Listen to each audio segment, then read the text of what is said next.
E o que acontece? Olha, ela tá com tudo virado. Eu tenho um problema.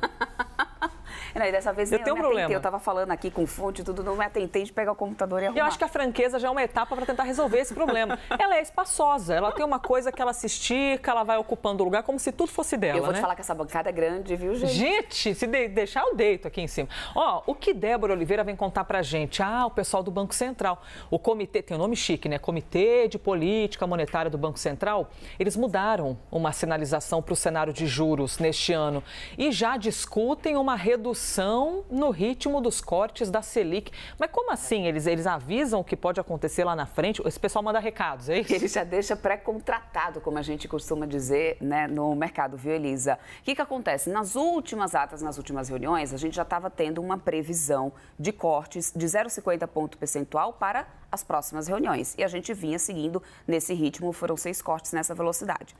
O que acontece agora? Agora, o Copom muda um pouco essa concepção. Ele diz o seguinte, a gente vai ter mais um corte na próxima reunião, tira do plural, ou seja, não mais nas próximas. E durante essa reunião, com essa ata, ficou claro que os diretores, eles discutiram uma possibilidade de desacelerar esses cortes.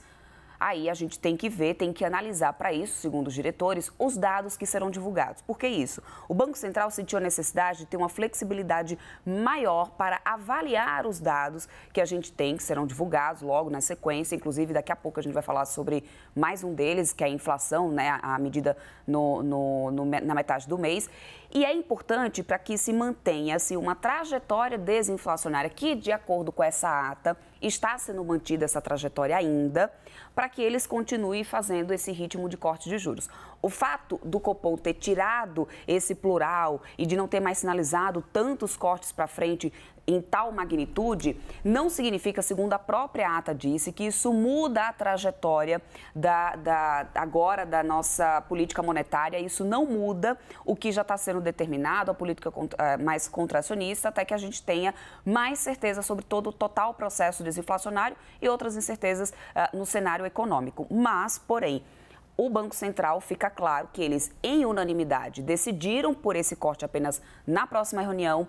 Pode-se ter uma flexibilização da velocidade para as próximas reuniões e eles ficam mais livres, mais confortáveis para analisar isso. Também pontuar essa questão dos riscos lá de fora, Elisa, porque ainda existe uma indefinição quanto ao ritmo de cortes lá fora, e isso pode impactar países emergentes. Isso também foi pontuado na ata. Você vê, ficam atentos ao que ocorre lá fora, também como vai ser o trabalho da Fazenda, as decisões, as leis que são aprovadas, enfim, ficam atentos a tudo isso, né, para projetar. Tem gente que, claro, não gostou dessa dúvida, mas é a vida de quem trabalha com um olhar técnico, né, Débora? O mercado gosta de previsibilidade, né, e aí deixar isso na data depende, como a gente chama, em avaliar o que vai acontecer pela frente, às vezes traz um pouco mais de volatilidade para o mercado. Ô, Débora, deixa eu trazer aqui um outro economês com você, porque os economistas repercutem também a divulgação do IPCA 15. Que é esse IPCA 15, né? Aquele que é considerado uma prévia da inflação. E o dado desacelerou para 0,36% em março. Isso é muito, isso é pouco? O que puxou esse resultado, Débora? Primeiro de tudo, ficou um pouquinho acima das expectativas, levemente acima das expectativas. A pesquisa Reuters, por exemplo, que estava prevendo uma aceleração de 0,32%, ficou 0,36%. Levemente acima, Elisa, porém, é o menor dado para esse mês de fevereiro, é o menor dado de IPCA 15 para esse mês de fevereiro desde 2020. A gente precisa lembrar da questão do processo também da sazonalidade. A gente capturou, por exemplo, no mês passado, a questão da educação, que tem sempre o reajuste no mês de fevereiro. Agora a gente também tem a questão da inflação dos alimentos, que isso continua sendo um calo, e eu vou mostrar aqui para vocês. A gente teve 3 grupos pesando aqui um pouco nessa aceleração dessa inflação, apesar de ter desacelerado em relação ao mês anterior, e isso é um processo que, aliás, veio sendo pontuado nessa ata do Copom. Em março a gente ficou em 0,36, levemente acima do que esperava o mercado. Os setores em alta, alimentação e bebidas, com alimentação em domicílio ainda é alta. Bem verdade que desacelerou, de onde é que eu tirei essa palavra? Eu não sei dizer, mas meu amor, de vez em quando. É a convivência. A gente entra aqui, ó, Elizabeth, eu já fico deixando todo mundo doido, hein? Cuidado comigo. Vamos lá, a alimentação, o setor de alimentação desacelerou em relação ao mês passado, mas ainda continua bastante alto. Eu vou daqui a pouco falar para vocês quais alimentos pesaram mais. Setor de transporte também foi o grupo que pesou, porque alta da gasolina. Passagem aérea desacelerou, gente. Foi o que puxou até um pouco o índice no geral para baixo.